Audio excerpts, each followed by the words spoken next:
Hey gang, how's it going? I am off to the cinema today to go check out XXx, The Return of Xander Cage.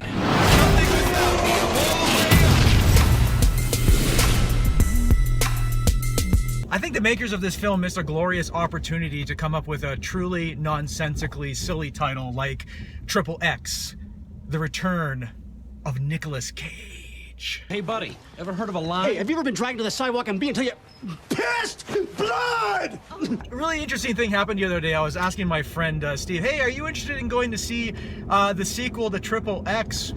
And he matter-of-factly reminded me, Craig, this is actually XXx3. And then my response to him was, holy shit, I completely forgot that they made XXx State of the Union. Wars come and go, but my soldiers stay eternal.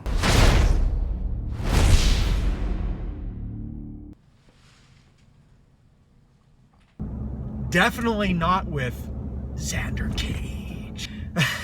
I'm interested to see how they're going to explain Xander Cage's involvement in this third film, because as far as I can remember from that second film that I'm trying my hardest to forget, didn't he die, or didn't they explain that he died in the XXx movie universe?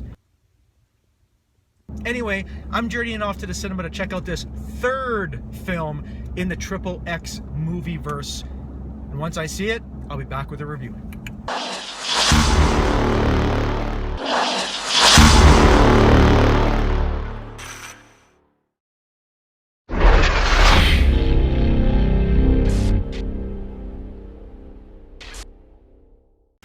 All right, baby, Xander Cage is back.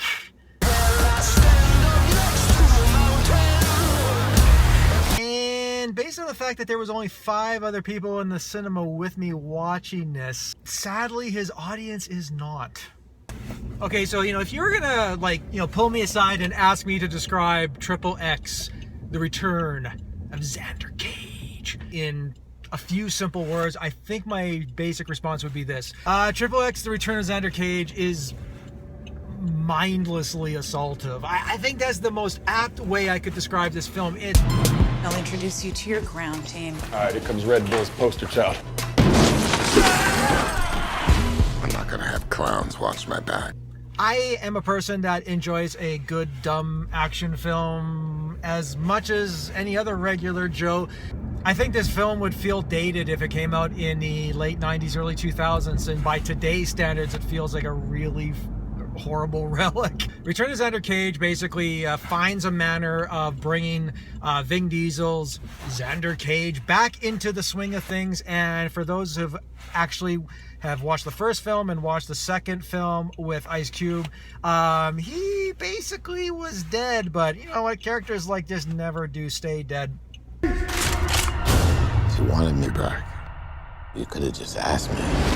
He returns and he is brought back out of retirement / self-imposed exile when this terrorist is utilizing this device known as Pandora's box to down satellites. Sets the plot in motion for Xander Cage to be basically recruited by the government to stop this terrorist threat, because this terrorist is threatening to basically bring down more satellites into orbit, crashing them into heavily populated civilian areas unless he gets what he wants. A device that controls every military satellite in the world has fallen into the hands of 4 very dangerous guys. I kind of basically described the plot of this film in basically a minute. I mean, there's not much of a story to be had here. And again, I don't consider that a real minus for these types of films, but I think it really takes a while for this film to actually build to something meaningful.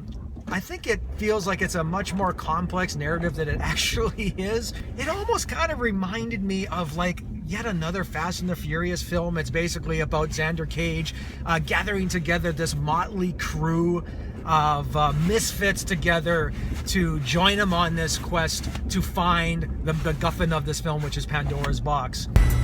Now that's a team I can work with. Here we go.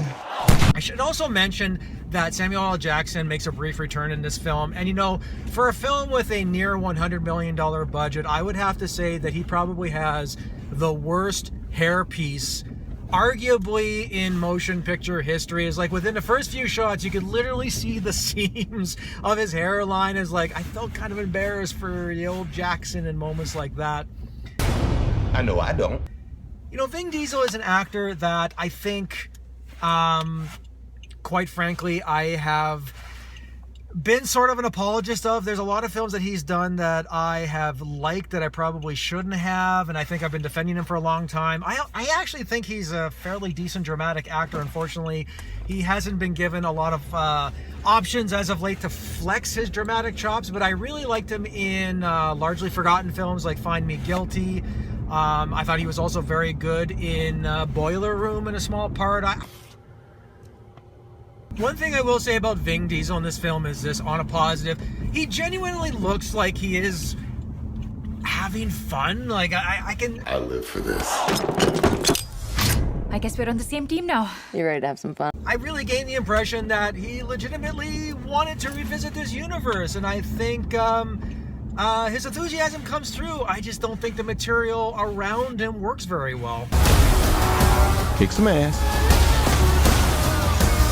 Try to look dope while you're doing it. But a lot of XXX Return of Xander Cage just sort of reeks of desperation, and even by Vin Diesel standards, I really gained an impression that he's really phoning it in. And you know, a lot of his would-be hysterical one-liners, they really land with an unpardonable thud. There's one instance, for example, where a woman is pointing a gun at his crotch, to which he responds, "So I guess this means you're not buying me breakfast tomorrow."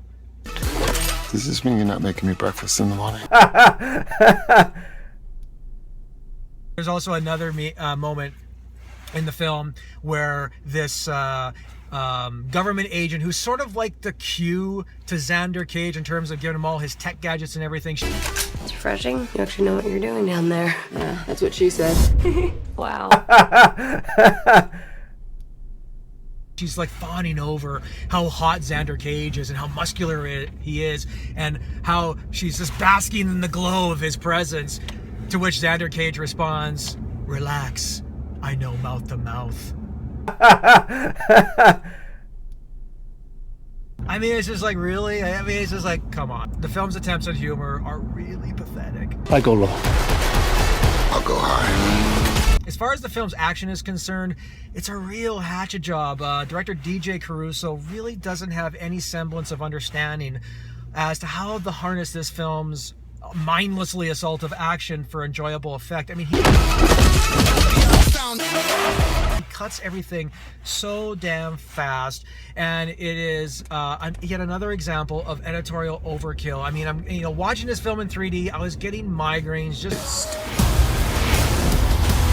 The chaotic nature of the way that he shoots and cuts this film, it really holds this film back from achieving a level of B-grade giddiness that I really wanted to have with this material, and it's really hard to watch, especially in 3D. It's like the sucky acting comes right out at you. There is a couple of action scenes that I will say that I did enjoy. One involves an early sequence with Xander Cage on a skateboard. It's a big elaborate chase sequence that ends on a very unexpected and funny note, which I kind of like. Xander!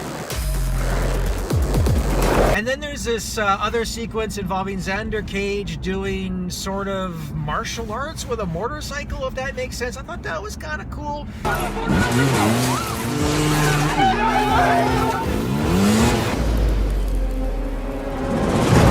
But you know what? The sum of this film's few interesting action sequences do not make for an exciting whole. So I can't see how anyone thought that making a sequel to a film that came out in the early 2000s now would have been a good idea. And I think there's a reason why this movie is simply not making very much money, because A, it's not very good, and B, I think it's just another example of Hollywood not understanding that unless the movie has the word star and wars in its title, no one wants to see a sequel nearly 20 years after the fact.